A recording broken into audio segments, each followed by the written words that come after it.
Huzzah, ladies and gentlemen. Welcome to the show. It's the 22nd of May, 2023 in Bootneckville and everywhere else as well. Welcome, everybody who's in. Thanks for coming.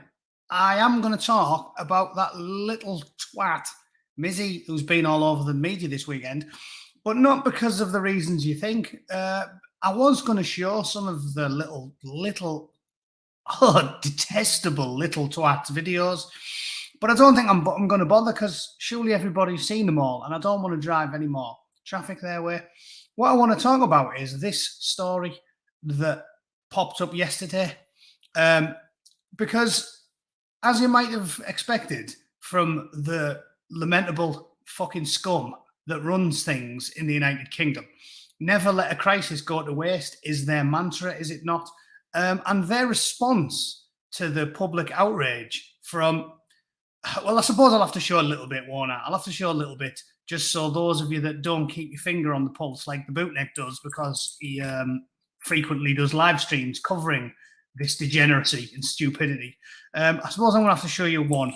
But basically, if you are in the complete dark, you always have to work to the lowest common denominator when you're making a presentation, right? There's a little twat called Mizzy. He's been all over the internet this weekend because he is a truly contemptible little snake. And essentially, he's trying to monetize TikTok content by basically being a criminal. Right? I mean, let's not beat around the bush. He's a criminal. He films himself doing petty criminal acts because he thinks they're funny. And I don't want to sound like my granddad, right? Because as you know, I'm not a judgmental chap. Bootneck, he comes across that way, you know, when he's trying to be funny. But long-term viewers know that I'm not. And essentially, I do understand clout when you're a teenager, right?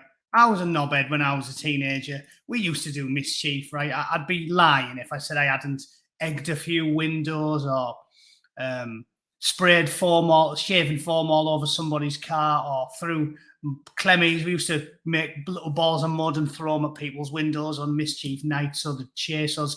And I've told you the point before, right? Never ever chase anyone, right? Now that I'm a middle-aged twat, if a kid throws eggs at your front window, do not chase them. Because if you give them chase, that's what they want when they're teenagers. Because it's funny.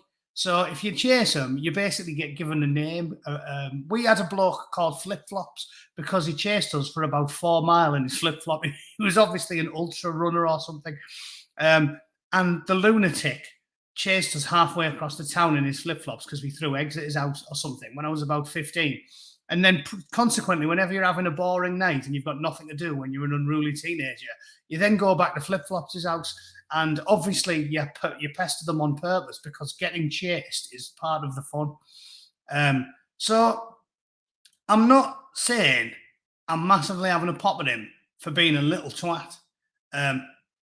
If he was merely doing good-natured mischief like we all used to get up to, i.e. throwing eggs at somebody's window, I wouldn't even be having a pop. But the fucking huge difference between that, especially in the low-trust society that we live in places like London, Manchester, big cities, some of these are genuinely terrifying people. Like two swarthy foreign lads walking up to people in the street and asking, with masks on, balaclavas, and saying, "Do you want to die?" That is just, well, you're assaulting them, basically, aren't you? You know, I think the legal definition for assault, certainly over here, is to put people under genuine fear of bodily harm. You're just fully assaulting people there. That's not mischief. That is criminality. So if it was harmless fun, being a little twat, I wouldn't be so judgmental. Some of them, there's tons of videos you've all seen. Where's the one that annoyed me the most? Oh, yeah, pinching someone's dog. That's probably the worst one, isn't it? He pinched someone's dog. That, to me, is just outright criminality. Here we are, look. Prankster. This is him. How to get a free dog. Just watch, look at this. Nice old middle-class twat who's got no idea fucking what's going on. Hello. Hi. You got a nice dog? Sorry? You got a nice dog? She's lovely. She's, yes. Family dog. Don't run away. Being gang, whole lot of gang shit. We outside. We outside. We outside. We're gonna fucking dog. We outside every single time. I mean, I think I would kill the little twat if he pinched me dog.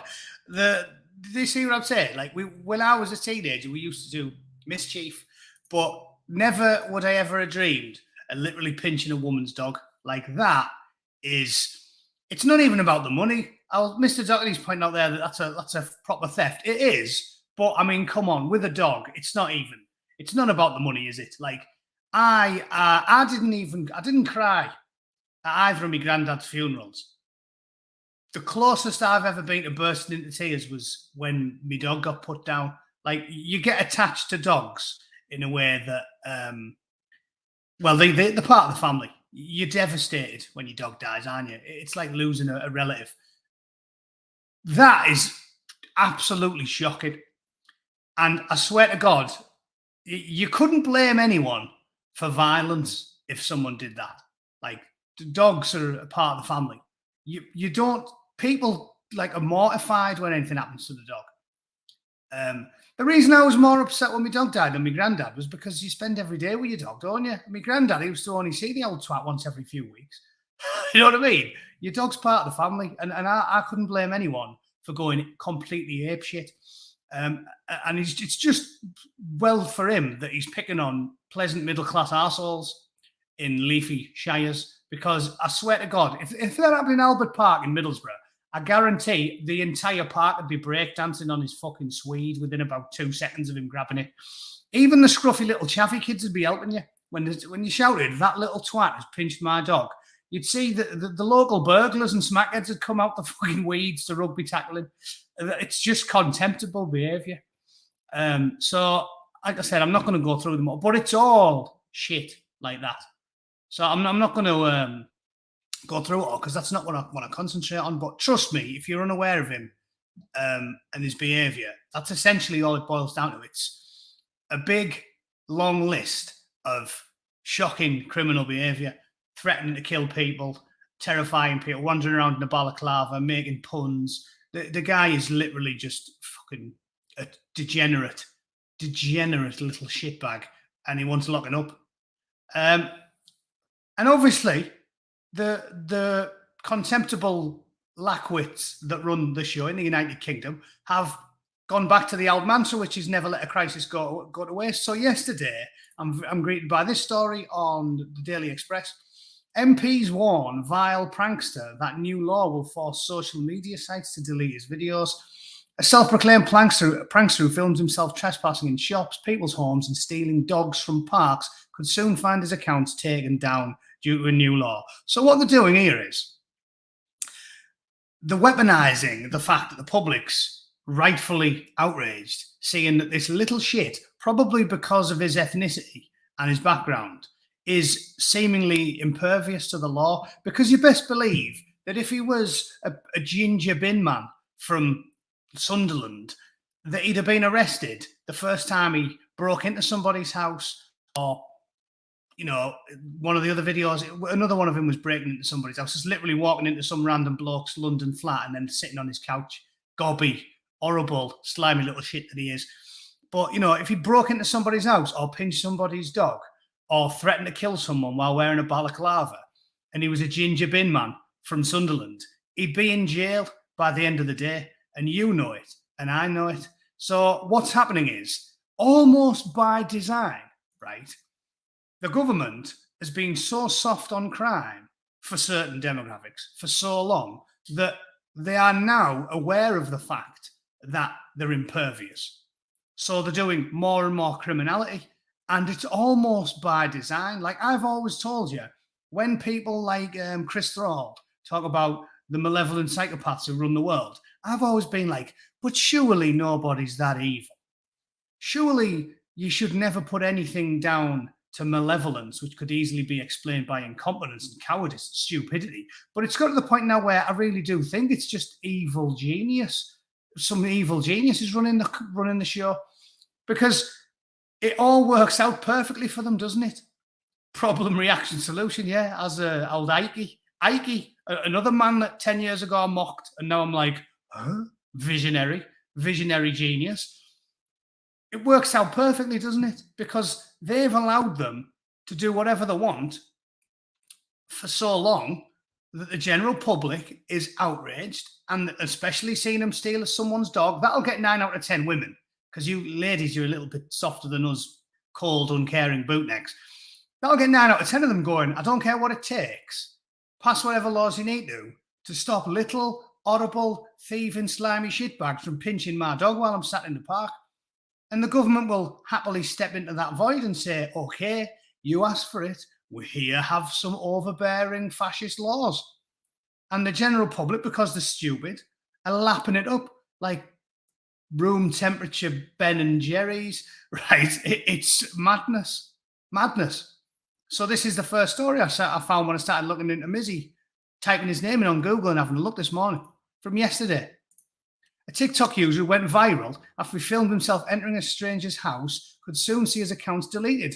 Bakari, who goes by the name Mizzy, caused outrage, dozens of videos of him being a little twat, startling a young mother, walking into people's houses, pinching people's dogs, hosts of similar stunts, sprinting away with a dog. Yeah, there's another one. A third video showed him approaching random young women and asking them if they wanted to die. Some of them he's wearing a ski mask while he's doing that. Like I said, if he was a Ginnock, a ginger bin man from Sunderland, he'd be in jail first day. Other clips showed him harassing women on the Elizabeth line, sitting on the laps. Fucking, can you imagine? If you're in somewhere like Middlesbrough and you sat there with your missus, and then some little twat like that comes and plonks his fucking bony ass on your missus' knee, you'd throw so many punches into his face, he'd think he was fighting a fucking gang. He'd think he was up against an angry mob. It's unbelievable behaviour, and the police have done nothing about it. So he sat on the laps of 2 female strangers as they socialised on the park bench, entered the library and destroyed books. Well, they're probably all behind that, aren't they? The walk. They love that, destroying books. That's right in their wheelhouse. And getting into the backs of strangers' cars. Honestly. You know what? I don't like that Leo Curse fella that's on Sargon's show occasionally. I feel like he's another one of these who calls himself a comedian, but really, he's just another mediocre YouTuber like everybody else. I don't know how he's somehow climbed. He appeared from nowhere on his show, but I've sat and watched him and I'm like, he's not very funny, is he? I don't think he's any funnier than someone like Paz, like a normal bloke who fucking makes YouTube content. I don't particularly like him. And you know me, Scotsman, chips on both shoulders. They annoy me. He was gobbing off on Twitter today saying, oh, I can't believe the English allow these people to do all this to them. And I was like, well, come try it down in Newcastle then. Has he never read the Jocks and the Geordies? I'd love that bloke to rock up down in fucking Newcastle and try and gob off about it. He would get so many combinations, he'd think he was a safe. So he was gobbing off about it. But he is sort of right in that people in big cities are far too polite. Probably because people are in genuine fear now. Like, I genuinely think a lot of normal people who pay their national insurance, as I've said before, my brother coined the term as far as I'm aware, but if you pay your council tax, you're fucked.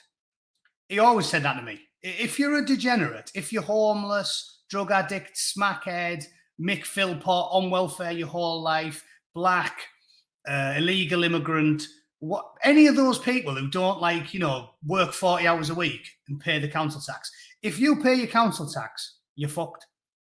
They will charge you. They will throw the book at you straight away because they want to generate more revenue. They'll fine you. They'll prosecute you as first chance they get. But if you're not a homeowner, if you're not a normal bloke who's paying his way, they'll let everything slide because they get nothing out of it and they don't want to lock you up. It's exactly right that Rotten Politics points out. It exactly is that, anarcho-tyranny. If you haven't heard the phrase anarcho-tyranny, that is exactly what it is. Because not prosecuting full-blown criminals is the anarchy part. That's why it's called anarcho-tyranny. It's The people who should be getting prosecuted never get prosecuted because the state doesn't get anything out of that. It costs money to lock somebody up. Think about it logically. They don't want to spend money. They want to generate money off you morons, right? So the anarchy part is ignore the criminals, and then the tyranny is tyrannize the people for responding to the criminals. So that is what we're living in. People like Mizzy can terrorize people with impunity because the people know that people like Mizzy will not get prosecuted. But if you, I mean, who thinks that if Bootneck was in the park with his wife, and that bony little shitbag wandered up and went to her, "Do you want to die?" and parked himself on her knees, and I did what I would do, which is instantly go to extreme violence. Like I don't talk because this is something that you can't do. If you allow them to gain, and this is probably my professional training, right? When you get to a point where you know that dialogue will not get you anywhere, you have to quickly make the decision and then you have a kinetic approach, because even entering into dialogue with them allows them to regain the advantage, to regain the impetus. So if I was in a public place and that happened and someone said to my missus, "Do you want to die?" and then parked himself on a kneecap, I would instantly fly to violence. Because I'm a controlled man and I've been trained to control my aggression and rage, I would quickly disable him with multiple punches to the face, and then when he was on the floor, obviously start giving him a good shoeing, because you don't know whether he's got a knife or a gun or whatever. And only when I was completely convinced that he wasn't going to get up, because I've been trained, I would then move down to give him a few kicks in the ribs, and then and only then, when I'm certain he's no longer a threat to my missus, would I stop, right? That would be a reasonable response. Wouldn't try to kill him, because I'm not an animal, right? I wouldn't howl with rage and try and bite his nose off, right? I would simply apply direct extreme violence until the threat was nullified. And if that happened to me, is there anybody in this chat who thinks that I wouldn't instantly be arrested and charged with grievous bodily harm? Answers on a postcard. If he was aforementioned Ginger Bin Man from Sunderland, I'd probably be fine and dandy. But you would be charged with a hate crime. They would say it was racially aggravated because the activists run the judiciary, the activist judges, the activist lawyers. They would say it was racially aggravated. He would claim that I dropped a few N-bombs on him, even though it was never a British insult. It was always American. He'd claim that I called him all sorts of comical racial epithets that I can't repeat, even though I've got lots of amusing ones that I can't repeat on YouTube because you're not allowed, because they have the whip hand. We are now the abused majority. He'd make loads of insane claims that couldn't be proven. I would probably be looking at a lengthy prison sentence, right? So because they know that most people are citizens who've not been forced to deal in extreme violence on multiple occasions, the vast majority of people are actually scared to defend themselves. Like, the guy whose car he gets in doesn't twat him. The guy whose house he marches into while his wife and children are in there doesn't twat him. The fucking Guardian reading pathetic little fop who gets chased around inside a restaurant after he asks him if he wants to die. He ditches his missus in the street and he runs away, cowering, clutching his pearls like an absolute cockney soy boy. Everybody's terrified to do what needs to be done. So that's exactly what it is. It is anarcho-tyranny. The people being terrorized are unwilling to defend themselves because they know, and this is the tyranny part, that if they do defend themselves against the criminals, they themselves will be the ones that become criminalized. And if you're a middle-class tax-paying family man with a mortgage and a wife and 2.4 children, you cannot afford a criminal record or to go to prison and get gang raped by Mizzy's wayward father, currently serving 9 years in prison for robbing a post office with a pump-action shotgun. So There you go. And that is a brief explanation of the term anarcho-tyranny. You're welcome, and you're living in it. Thank you, Rotten Politics, for the reminding me to spell that one out. And if I was going to say, if you aren't a watcher of Rotten Politics' videos, please go and view them. But there's no point in that because he's got a bigger channel than me, and I'm sure everybody in this chat is well aware of it. So that's what's going on. Anyway, back to the story. He was arrested because, and this is proving what I'm saying to you, this is proving the veracity of my claims, right? The only time he appears to have been arrested is when the unstoppable force, racism, meets the immovable object, anti-Semitism. Because if you can't tick a victim box, they don't care about you, anarcho-tyranny. Now, if he was to go up to one of the regulars at Alan's legendary snack bar, if they were having Friday prayers at Alan's and he ran in and said, is this Alan's snack bar? And, I don't know, pissed on a prayer mat, yeah, emptied his bowels on one of their holy Bronze Age fiction books written by an epileptic desert midget, we all know he'd get arrested. Because that's when the rubber meets the road. That is the unstoppable force versus the immovable object. But if you can't tick any of those glorious, wonderful victim boxes, you are in the Shiite. I was going to say the M word then, but I can't say the M word. You are in the Shiite. Let's just say that. Sorry, it's my mate texting me. I haven't heard from him in a while. What's he got to say? Also, anyway. So, that's funny. The only time he did get arrested was harassing Orthodox 4B2s, in which he approached a young man at a bus stop, put his hands on his shoulders and attempted to leapfrog him. He claimed he was held by police for 36 hours over the incident. So you can see what I'm talking about. You can steal an old white lady's dog and you can rob and smash up the library, and that's public property, tear up all the books, and you can get in the back of a fat old white middle-aged bloke's car. You can basically do all of that. You can threaten and terrorize the women and the children and run around in a balaclava asking people if they're going to die, and nothing will be done.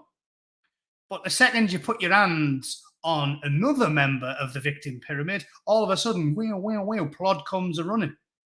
Because this is the world we're living in. If you're on the victim pyramid, then the law applies to you. But if you ain't, it don't. Right? Easy. I wonder if a good tactic would be to tell them that you are a trans. Do you know what I mean? Maybe like when he gets in the back of that bloke's car and says, all right, mate, give me a lift. And he goes, get the fuck out, you little twat, like a normal bloke. If he'd have went, I identify as a roller lesbian and you are invading my safe space. Maybe they'd all fucking turn up with the whistles and the truncheons out. You have the right to remain silent. Maybe that is what would have happened. But he didn't. So they didn't. Anyway, nice to see how I wrote, scrolled down to that. That proved me right. 36 hours in jail because he'd actually did something to somebody else on the victim pyramid. A minister has intervened to warn social media sites hosting his videos to take action. Paul Scully, Minister for Tech, what a weasel, little rat-faced shitbag Paul Scully is, has warned TikTok that the forthcoming online safety bill will mean social media companies would have to delete comment. In the meantime, he said TikTok don't need to wait until then to do the right thing. So these two paragraphs are the meat of what I'm arriving at, right? So, the online safety bill, it's shite. It's tyrannical, it's authoritarian, it's overbearing. It is telling you, not content with putting CCTV cameras on every bastard street corner in Blighty, they would jam a CCTV camera up your ring piece if they thought they could get away with it. Paul Scully is now, this is what's making me think, Al Dikey's on the money. Problem, reaction, solution. What he's saying is, right, here's a problem. Mizzy, police can't deal with him. Yeah, can't deal with him. Well, you could just arrest. Nah, he's a person of colour. You can't arrest them. What we'll do is we'll pass new laws. this online safety bill, this will fix the problem.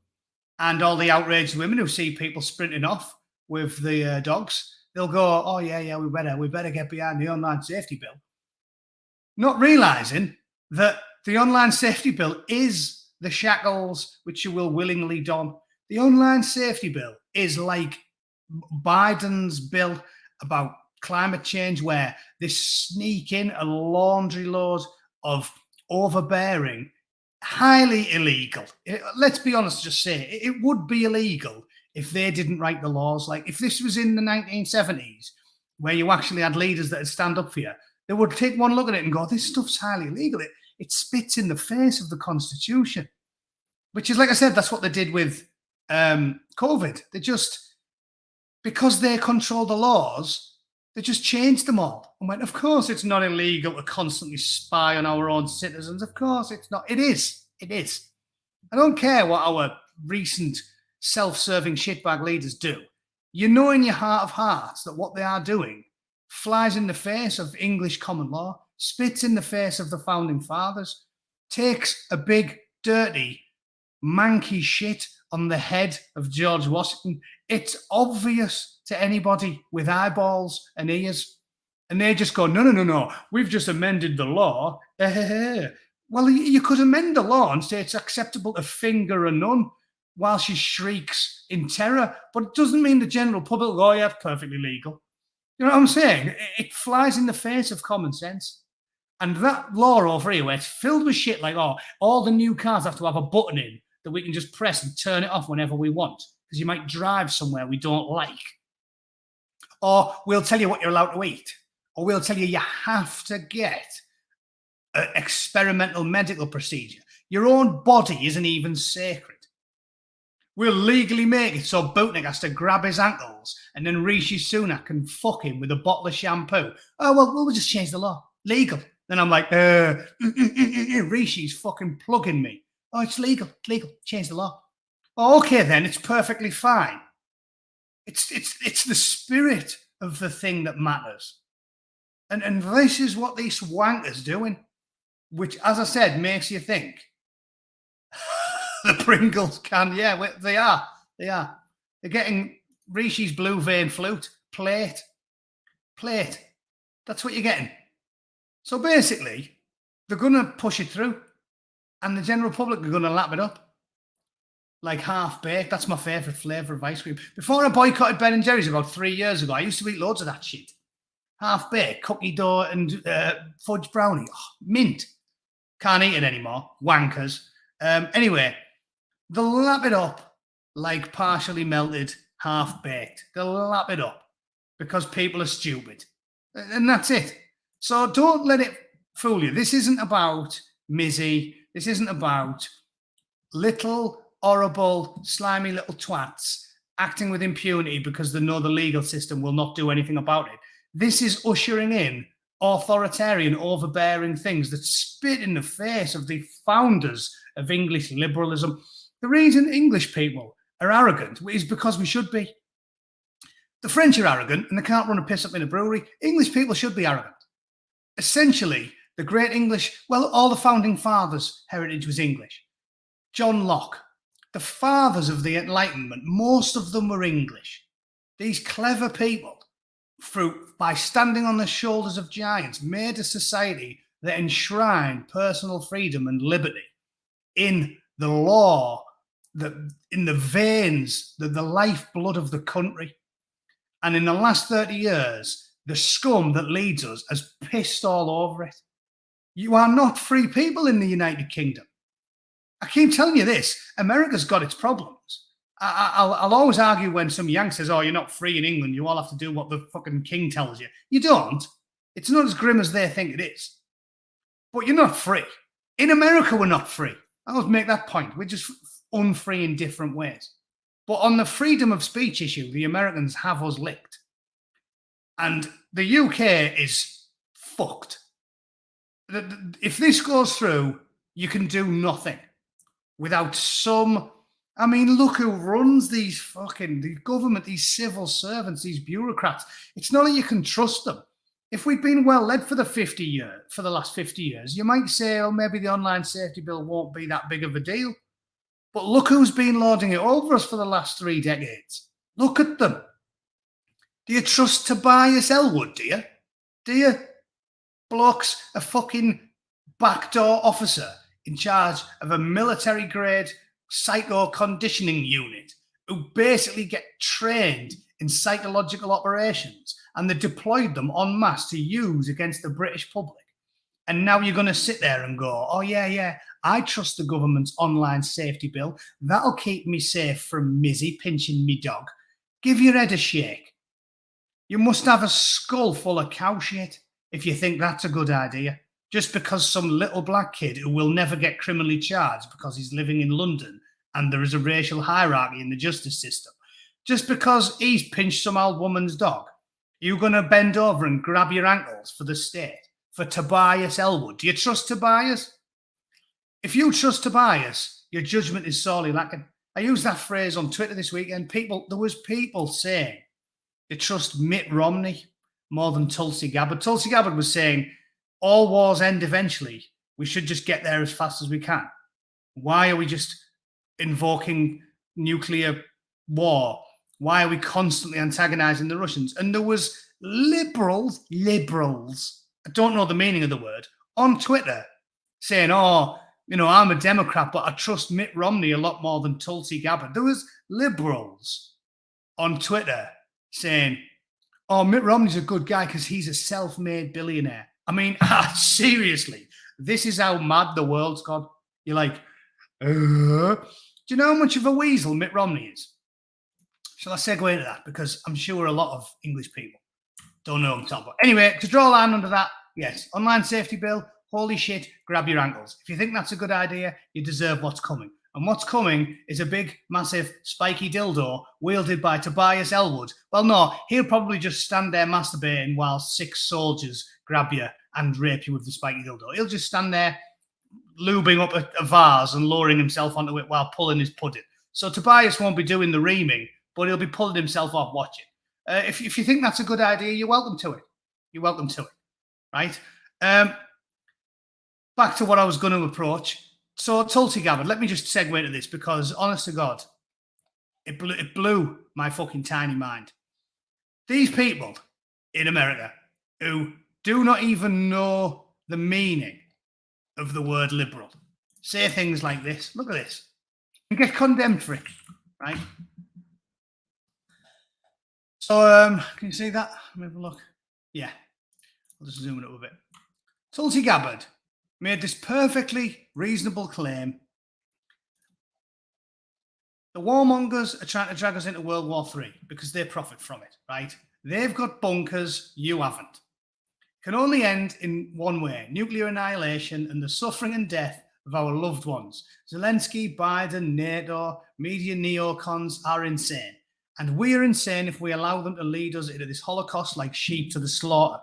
We find hope in the fact that the vast majority of Americans are sane, but sanity is not enough. We need courage to stand up to the powerful warmongers and say, we will not allow you to destroy our families, environment, country, and world.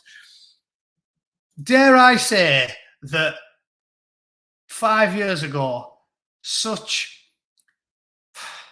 hippie, schmaltzy, save the world, save the whales, far out dude, doing a press me man type of shit would have been far too thickly laid on for the Angry Bootneck's sensibilities. I am not a fan of peace and love, far out dude, because I am a staunch ENTP, pragmatic, logistic type of guy. I'm a logistician and a practitioner of Vulcan logic, right? I believe in practicality and pragmatism. I don't like syrupy, far out dude shit, but that message is surely everybody can agree on that. It's like saying I'm against cancer, right? It's like everyone agrees on it because nobody wants to get it, right? Nobody says, do you want to donate to cancer research? And you go, nah, fuck off, I'm massively pro-cancer, me. That sorts out cunts, right? Nobody says that because, yeah, sometimes it does sort out cunts. Also sorts out normal people as well. So you would think that a message like that would just bring unequivocal support from everybody. Yeah, we don't want a nuclear war. Look at the response from liberals, right? I'm getting it in the neck because I responded, if you trust Mitt Romney more than Tulsi Gabbard, you have worse judgment than Ted Bundy's fiance. Obviously, because like he was out raping and murdering and he still had a missus. So I thought that was quite a nice statement. Yeah.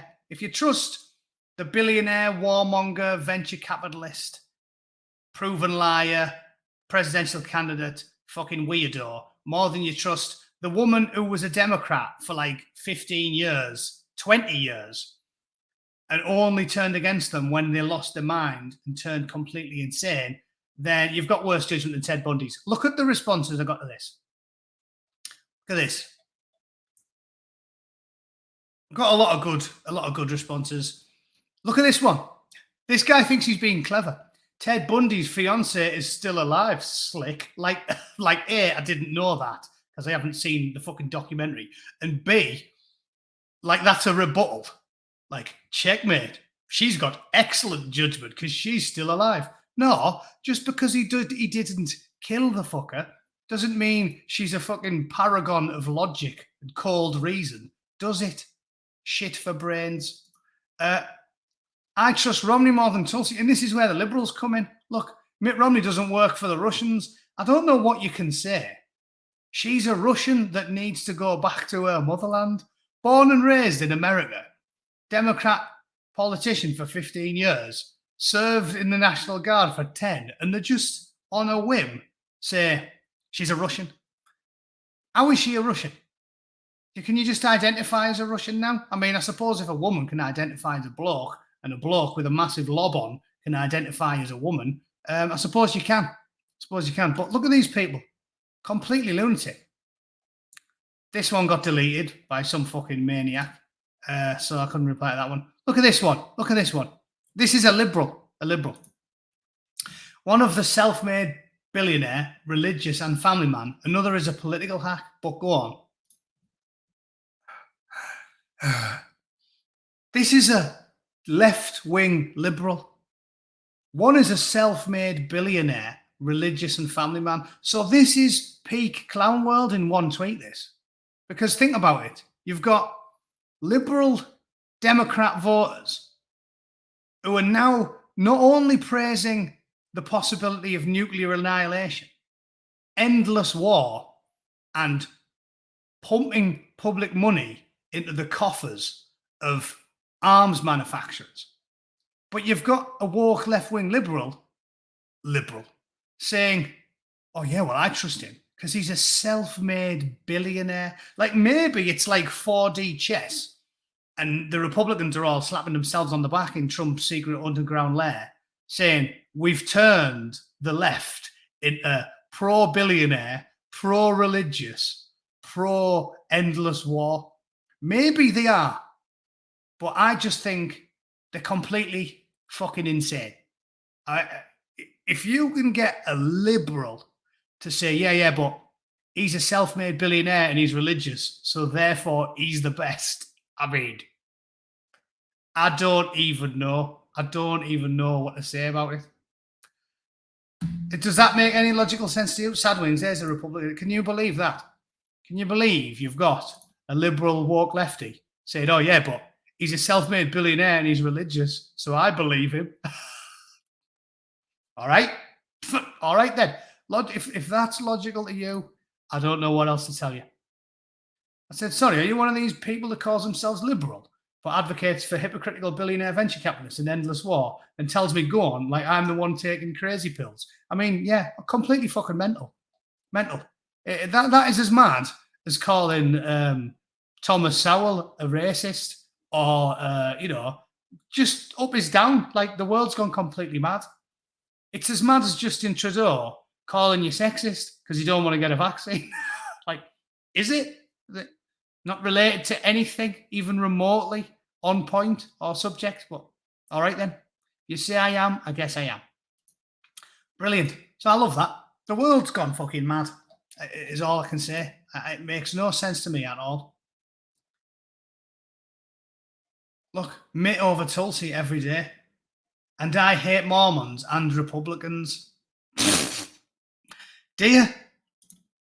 Mitt over Tulsi every day, and I hate Mormons and Republicans. He sounds like a perfectly reasonable gentleman. It's like getting the vegans to stick up for fucking Colonel Sanders, isn't it? This is, like I said, every day I'm just here going, I can't believe what I'm seeing. Mitt over Tulsi every damn day, and I hate Well, I don't hate Mormons. Sounds a bit like a typical liberal, hates everyone. And I hate Mormons and Republicans.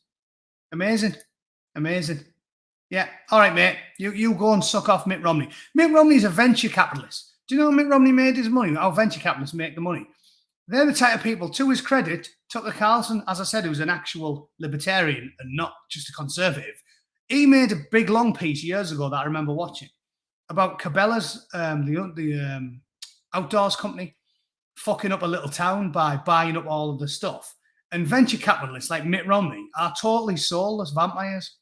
They go into small towns, set up a shop, sell stuff at a loss because they've got millions and millions of dollars, until all the companies that sell the same stuff around them go bankrupt. All the mom and pop shops, they all go bankrupt and everybody loses their livelihood and hundreds of people's lives are completely ruined. And then the venture capitalists go, nice one, now we've got a monopoly, and then they put the price up on everything and everyone's fucked. Venture capitalism is like immoral capitalism, and I'm a capitalist. And now you've got liberal lefties going, oh yeah, Mitt Romney, he's a good lad. I mean, I don't know what to tell you. Completely deranged. Makes less sense than piss Diane Abbott, doesn't it? So there's that. And now CNN talking about abortions again. Fucking winner. I'm definitely not sick of talking about that. Anyway, right, I'm going to leave it there. I'll try and make some videos this week. I haven't got too much on. I've got a busy day tomorrow, and then a relatively quiet week. And then on Sunday, we're going to Salt Lake City because I want to try and tick off as many US states as possible while I'm here. I've done about 30 so far. And then my missus pointed out some of the ones that we haven't been to. And one of them was Salt Lake City. And I thought, I'll never go there. So let's just go. Funny that I brought that up when we've just been talking about Mormons, haven't we? I can go and see him. If there's any Mormons in the chat and you see me in Salt Lake City, come and say hi. I don't hate Mormons because I'm not an intolerant, hateful liberal. So you can come say hello. And yeah, I'm going to call it there. All right. Thanks for listening. I'll probably do a stream before I go. I'm going on Sunday, so fuck it. I'll do a little live stream on Friday. And Ragnar and Jack need to confirm timings with you because my missus reminded me we're flying on Sunday. I don't know what time it is. In fact, I'll find out now and I'll text you on WhatsApp. If it's early, we'll just move it, shift it left a bit, and I'll do a stream on Sunday with Rags. But yeah, I'll let you know the timings presently. Yeah, I'm going to become a Mormon and shag my missus via a small hole in a bedsheet. Mega logical. Anyway, right. Thanks for watching, ladies and gents. See you all very soon. Toodle pip. Cheers.